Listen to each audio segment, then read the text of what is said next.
I wanted to take a moment to tell you about my best friend. And the best way that I know how is through his words by reading his journal.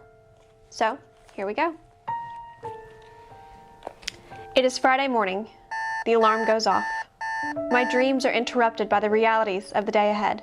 With a busy agenda of errands, researching, reading, I decidedly step out of bed, but falter as my leg seems to give out beneath me, buckling.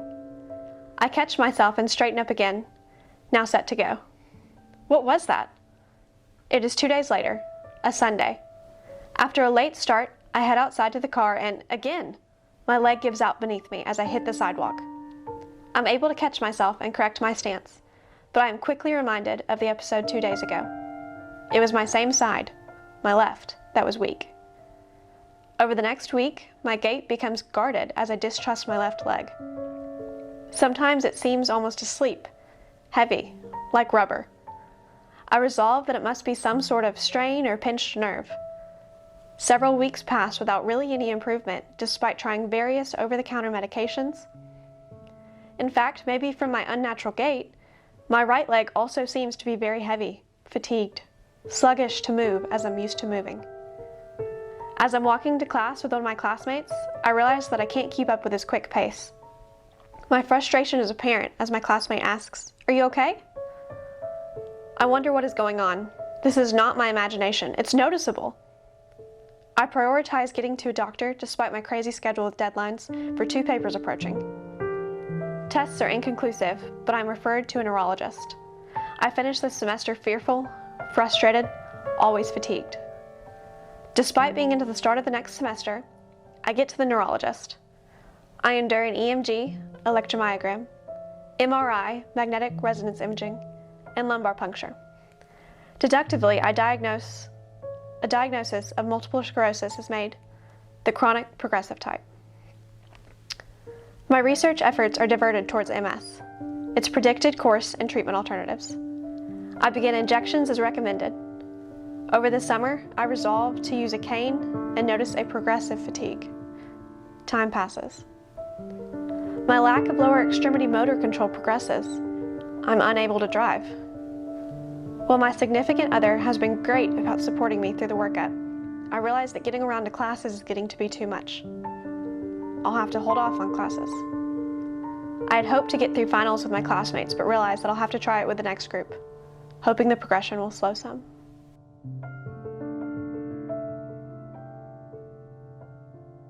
Time passes. My left arm, luckily not my dominant side, begins to have episodes of numbness. Me and my family members recognize the importance of maintaining muscle flexibility and strength despite spasms and weakness.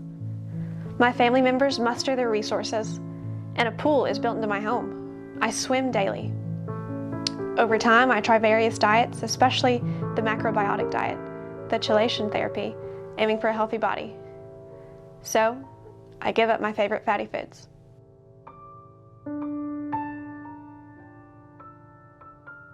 A family wedding is coming up. All I want to do is make it down the aisle. 20 steps would do it.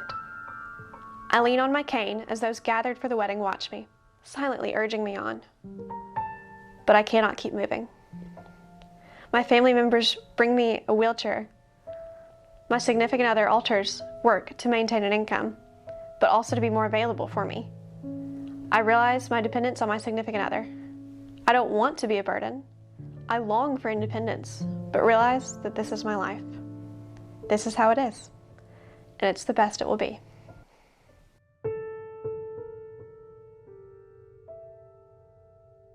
I can attend occasional social events and visit with family, but always need to consider timing and accessibility. My significant other cooperates to get me to places, buying various vehicles. Finally, a wheelchair van is purchased. My family members can transport me when they are available.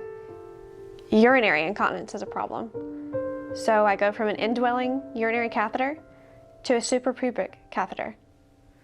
Then my urologist cautions against a long-term foreign body in the bladder as carcinogenic, so I agree to undergo a uretrovasectomy over a Christmas break, so my significant other can be off work.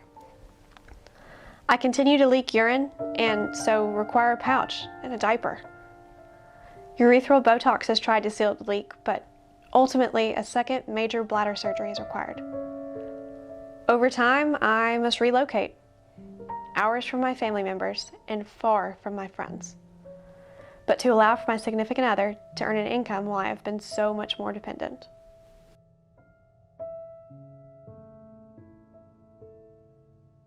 I am wheelchair bound, able to use my right upper extremity only grossly. I am essentially a functional quadriplegic with a urine pouch, bowel protocol, flaccid, often painfully spastic limbs. I can press controls on my electric wheelchair, a series of home health aides, untrained and trained, for help with daily care for home maintenance is tried, but lost for various reasons. My phone and computer are my links to the outside world. My significant other grows accustomed to turning and transferring me, but she develops a heart dysrhythmia. One evening, after hoisting me into the bed from my wheelchair, my significant other lays down beside me and says, "I'm exhausted. I think I'll lay down just a minute." I hear an odd, gurgling noise next to me and ask, "What was that? Are you awake?" No answer. No response to my increasingly frantic inquiries. I cannot move myself. I cannot turn. I soon realize that my significant other is not breathing, but lies stiff and lifeless next to me. My arm is pinned beneath her, but I cannot free myself.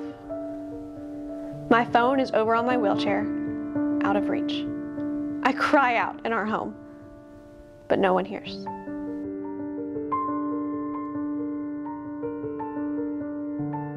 We are discovered the next day when my significant other's co-workers wonder what is up when she doesn't show up and there is no answer to phone calls.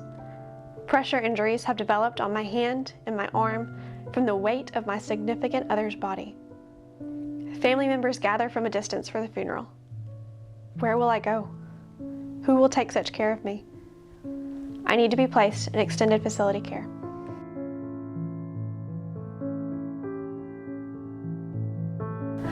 Life insurance monies and savings will get me into a private room in a nicer place, but when money runs out, I will have to switch to Medicaid in a semi-private room.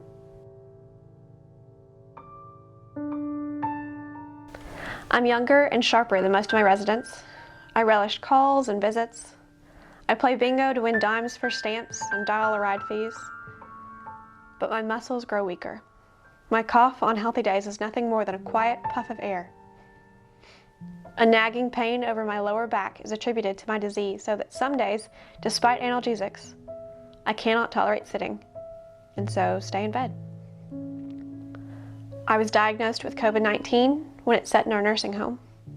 I developed double pneumonia, hospitalization, antibiotics, fevers, suctioning, profound weakness. This seems to be the end.